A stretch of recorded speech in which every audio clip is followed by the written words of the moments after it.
قاضی حسین احمد مرحوم ان چند ایک ارواح صالحہ میں سے تھے جن کے چہرے کو دیکھنے سے ایک قلبی اور روحانی تسکین حاصل ہوا کرتی تھی۔ میں ان کی مسکراہٹ کا قتیل تھا۔ جتنی دیر میں ان کی محفل میں رہتا میرا جی چاہتا کہ وہ مسکراتے رہیں۔ تبسم کا لفظ اپنے اصل روپ میں ان کی مسکراہٹ کے لیے ہی مناسب لگتا تھا۔ ایک درد دل رکھنے والے اور امت مسلمہ کی نشاط ثانیہ کے نقیب، جب کبھی بھی ان سے ملاقات ہوئی کوئی ایک المیہ، کوئی نیا دکھ انہوں نے ضرور بیان کیا۔ ایک تفصیلی ملاقات میں جب میں نے خیبر پختونخوا میں متحدہ مجلس عمل کی 5 سالہ حکومت کی نفاذ اسلام کے حوالے سے ناقص بلکہ صفر کارکردگی کا تذکرہ کیا تو قاضی صاحب کا ہنستا مسکراتا چہرہ غم و اندوہ کی تصویر بن گیا۔ کہنے لگے، جب 2002 میں صوبہ سرحد موجودہ خیبر پختونخوا میں متحدہ مجلس عمل کی حکومت قائم ہوئی تو میں نے مولانا فضل الرحمان صاحب سے ملاقات کی اور میں نے انہیں کہا کہ اب چونکہ ایک صوبے میں ہمیں حکومت مل گئی ہے تو اگر ہم ممکن حد تک یہاں اسلامی قوانین کا نفاذ کر دیں تو ہم یہ ثابت کر سکیں گے کہ اسلامی قوانین آج کے دور میں بھی نافذ العمل ہیں۔ ہماری یہ کامیابی لوگوں کے دلوں میں ہمارے لیے جگہ بنائے گی اور ہم آئندہ انتخابات میں بھی بہتر کارکردگی دکھا سکیں گے۔ قاضی صاحب نے بتایا کہ مولانا نے اس کے جواب میں ایک ایسی بات کہی کہ میں ان کا چہرہ دیکھتا رہ گیا۔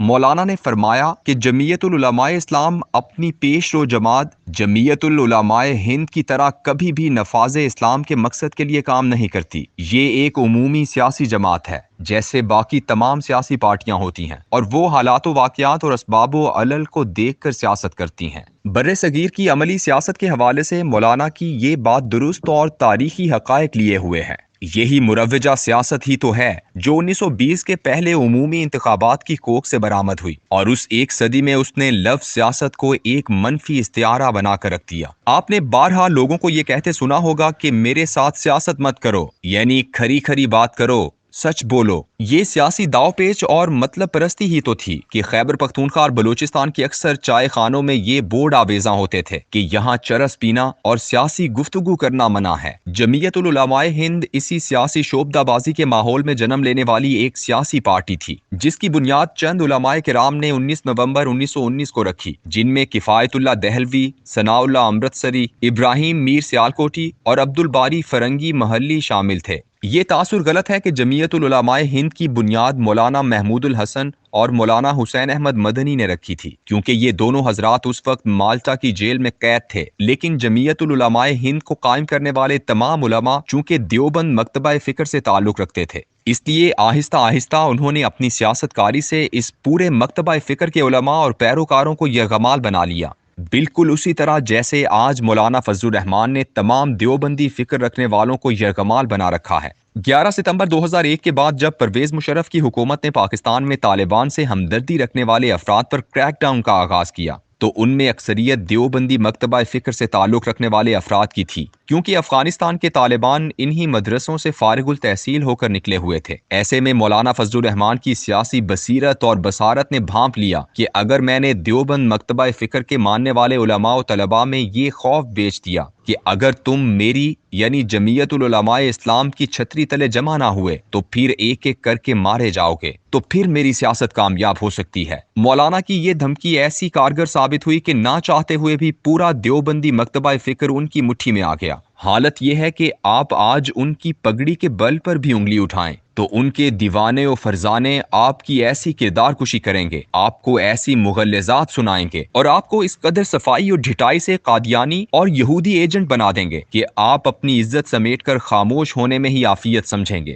مولانا کی دھمکیاں اپنے حامیوں اور مخالفین دونوں کے لیے کامیاب ثابت ہو رہی ہیں۔ حامیوں کو کچلے جانے کا خوف دلا کر ساتھ ملایا گیا اور مخالفین کو بدنامی اور کافر کہلائے جانے کا خوف دلا کر چپ کرایا گیا۔ پاکستان میں کوئی ایک سیاستدان بھی ایسا نہیں ہے جس کے پاس ایسی دو دھاری تلوار موجود ہو۔ پاکستان میں جمعیت العلماء اسلام کی سیاست اپنی پیش رو جماعت جمعیت العلماء ہند سے بالکل مختلف نہیں رہی ہے، بالکل ویسے ہی جیسے وہ کانگریس کے ساتھ مل کر سیاست کرتی تھی اور آج بھی بھارت میں سیکولر سیاست کر رہی ہے۔ قیام پاکستان سے پہلے انہوں نے نہرو سے یہ معاہدہ کر لیا تھا کہ حکومت ملنے پر مسلم پرسنل لاء کا تحفظ کیا جائے گا۔ اسی طرح پاکستان میں جمعیت العلماء اسلام نے بھی ایوب کے مارشل لاء میں آمریت کا ساتھ دے کر نیشنل عوامی پارٹی کی قوم پرستی کے ساتھ مل کر کر بے نظیر اور نواز شریف کی مفاد پرستانہ سیاست کے پہلو بہ پہلو چل کر اور پرویز مشرف کی سیکولر لبرل حکومت کی ہم رکابی اتنی آسانی سے اختیار کر لی کہ ایسی سیاست تو مغربی جمہوریت والوں کو بھی نہیں آتی۔ علامہ اقبال رحمۃ اللہ علیہ نے اسی سیاست پر کہا تھا، ملا کو جو ہے ہند میں سجدے کی اجازت، ناداں یہ سمجھتا ہے کہ اسلام ہے آزاد۔ مولانا کی اسی سیاست سے پاکستان کے مدرسے اور مکتب پرسکون ہیں اور ان پر کوئی ہاتھ نہیں ڈال سکتا، لیکن مدارس کی اس حفاظت کے بدلے میں اسلام اور تصور نفاذ اسلام جو قیمت ادا کر رہا ہے وہ بہت خوفناک ہے۔ ہماری عملی زندگی میں ایک قوت نافذہ کی حیثیت سے اسلام ہماری سیاست سے نکل چکا ہے، اور اسلام کو دیس نکالا دینے میں ان علماء کی ایسی عملی سیاست کا بہت بڑا ہاتھ ہے۔ مولانا فضل الرحمان اس سیاست کے اس قدر شاندار کھلاڑی ہیں کہ ان کا ذہن ہر دم نئی نئی اختراعات پیدا کرتا رہتا ہے۔ ان کی پیشرو جمعیت اور خود ان کی پارٹی خالص علماء کی ایک جماعت رہی ہے، اور یہ اپنی اسی قوت کی بنیاد پر ہر سیکولر، لبرل، کمیونسٹ، قوم پرست پارٹی سے اپنے لیے مفادات حاصل کیا کرتی تھی۔ لیکن مولانا نے اب اس تصور کو وسعت دے دی ہے۔ انہوں نے سوچا کہ ہم جن طاقتوں سے معاہدہ کر کے مراعات لیتے ہیں، کیوں نہ ان کو ہی اپنی پارٹی میں شامل کر لیا جائے۔ اس کا آغاز انہوں نے بلوچستان سے کیا ہے۔ سابق وزیر اعلیٰ نواب اسلم ریسانی، میر ظفر اللہ ظاہری، میر امان اللہ نوتیزی اور سردار ظفر اللہ خان گچکی سمیت لاتعداد قبائلی اور سیاسی رہنما جمعیت کے قافلے میں شامل ہو گئے ہیں۔ مولانا اب اقتدار کی بساط پر مکمل قبضہ جمانے میں بھی خود کفیل ہونا چاہتے ہیں۔ اب جمعیت العلماء اسلام میں ہر طرح کی محفل کا اہتمام ہو سکتا ہے، مجلس ذکر و فکر بھی اور محفل رندانہ بھی۔ معشوق ماں بے شیوائے ہر کس مواقف است، باما شراب خورد و با زاہد نماز خورد۔ میرے معشوق کو ہر طرح کی محفل راس آ جاتی ہے، وہ میرے ساتھ بیٹھ کر شراب بھی پی لیتا ہے اور زاہد کے ساتھ نماز بھی پڑھ لیتا ہے۔ شورش کاشمیری بڑے بلا کے قادر الکلام شاعر تھے۔ ان کی تمام زندگی اسلام کے دفاع میں گزری۔ 1970 کے الیکشنوں میں جب انہوں نے جمعیت العلماء اسلام کو کمیونسٹ، لادین اور ملحدوں کے ساتھ سیاسی اتحاد کرتے دیکھا تو سخت پریشان تھے۔ لاتعداد نظمیں اور ہجوم لکھیں۔ ایک شعر تو غضب کا تھا، کل قاسم العلوم میں بٹتی رہی شراب، رندانے شہر مفت میں بدنام ہو گئے،